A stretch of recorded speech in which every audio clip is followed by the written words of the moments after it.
I think I just found the best budget pressure washer for auto detailing. What's going on, everybody? It's your boy Gary, and today I've got an exciting one for you. What I have here is the Vevor 2150 1.85 GPM pressure washer. It's small, only 14 pounds. This thing looks like it might pack a punch, and it won't hurt your wallet because if you look at the box here, it says tough tools at half the price. And let me tell you, they're not lying. Look it up for yourself. Before we get into everything, I just want to let you know that I might receive a small affiliate commission based on any of the links that I post below. So just keep that in mind. Now that we got all the admin stuff out of the way, let's see what you actually get in the box before we get it out in the real world and do some testing. You do get your typical pressure washer wand here. It looks like you get some parts to build a handle. You get 1, 2, 3, 4 nozzles, and you get the turbo nozzle. Pretty standard stuff here. We're gonna get only a 20-foot cord, so I don't like that, but it does have some quick connects, so that's pretty exciting, right? We've got a 35-foot cord, and we've got a 350 milliliter foam cannon, I guess, but we'll see if that thing's any good here in a second.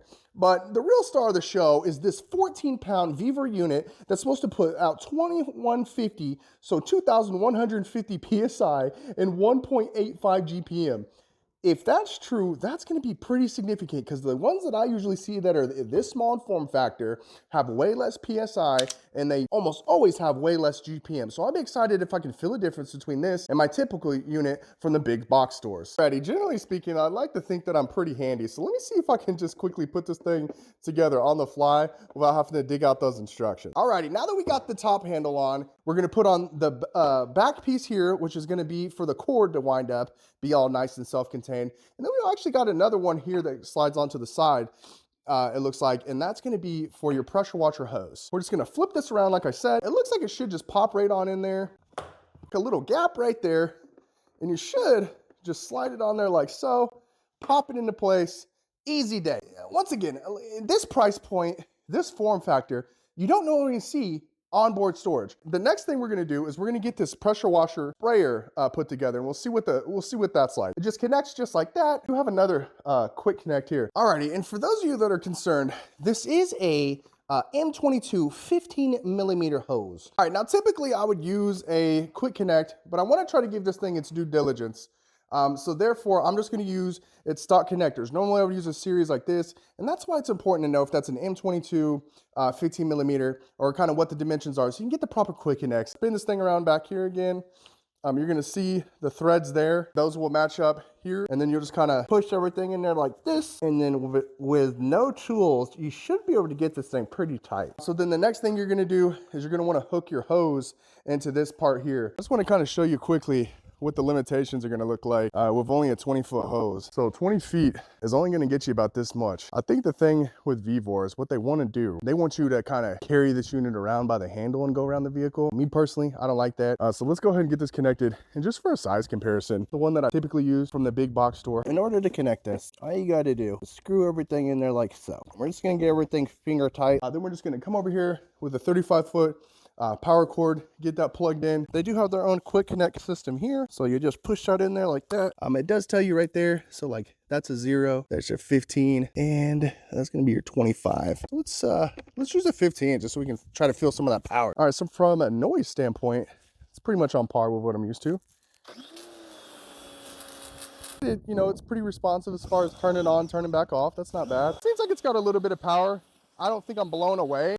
But also, I'm not used to using this type of sprayer, so everything's going to feel quite a bit different than what I'm used to. I do feel a little bit more power coming out of this thing. I'm going to go ahead and hook it up to the foam cannon and see how I feel. See if it can put down a good lather. Who doesn't want to see some foam? I kind of feel like I wouldn't be doing my due diligence if I didn't use the tools that the product came with. So we have the That Detail Shop foam cannon here, and then we have the standard one that it came with. The biggest difference that you're going to see here is kind of the opening. You're going to waste a lot of product using these small openings. That's why I always like this one. This one's gonna be a little bit more wobbly. It does actually have a pretty nice base, and honestly the material is not terrible. We'll see how it foams. I am fairly confident that it's not gonna do well. It should do not great, so we'll see. All right, so this is interesting. I think you actually have to twist this off. Okay, yeah, so you just press in and then you pull off, and that's kind of nice. It turns it into like a little stubby unit. Not bad. Okay. All right. So problem number one is you got to be careful. This dang thing will just fall right out. Okay. I mean, this thing is a pain, dude. Absolutely not. All right. All right. So we lost about half our product. Without further ado, let's see what we got here.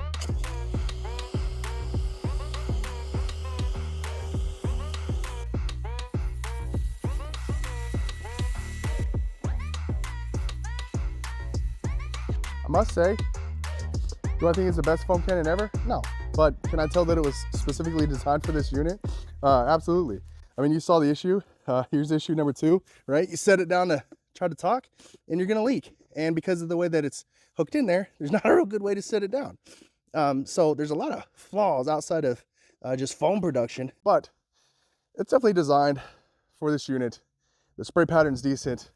I like that it kind of disconnects, and once again, it's got that little clip on the back, so it's gonna be great for like onboard storage. And I'm imagining that it can just clip on right there, and you'd be good to go. Alrighty, so there's my review of the Vevor 2150. Do I think it's the best pressure washer for auto detailing on the planet? Absolutely not, right? But do I think it's a pretty good unit considering the price, which is very low? I think that it's a pretty decent unit for that, permitting that you use the tools that it came with and kind of deal with their imperfections. I'm not sure the longevity of this unit here. Seems like there's quite a bit of fail points and stuff. Can this one get the job done for the DIYers and the guys who don't detail too much? I think so, right?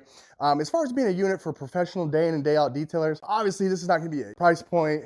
There's probably gonna be some durability concerns, but there's been no pulsing this entire time. For the most part, everything looks pretty good. Would I say I'm impressed? Yeah, for the price point, I'm certainly impressed. Vevor holds true to its name to make tough tools for half the price. I think this is a great unit. It's something that you can kind of take with you on a trip, on a camping trip. A bunch of different applications open themselves up because it has such a small footprint. And I really love that even with that small footprint, they have all the onboard storage. Like I said, if you guys are interested to look at the actual GPMs of this unit and do some further testing versus a unit that I actually use for detailing, even though it's a cheaper budget option, let me know and we'll go from there. So thank you guys for watching. If this video provided you any value, please go ahead and drop a like, a comment, and share, and that would just help the channel out so much. Hope y'all are doing well, and you know what I'm about to say. We on to the next one, y'all.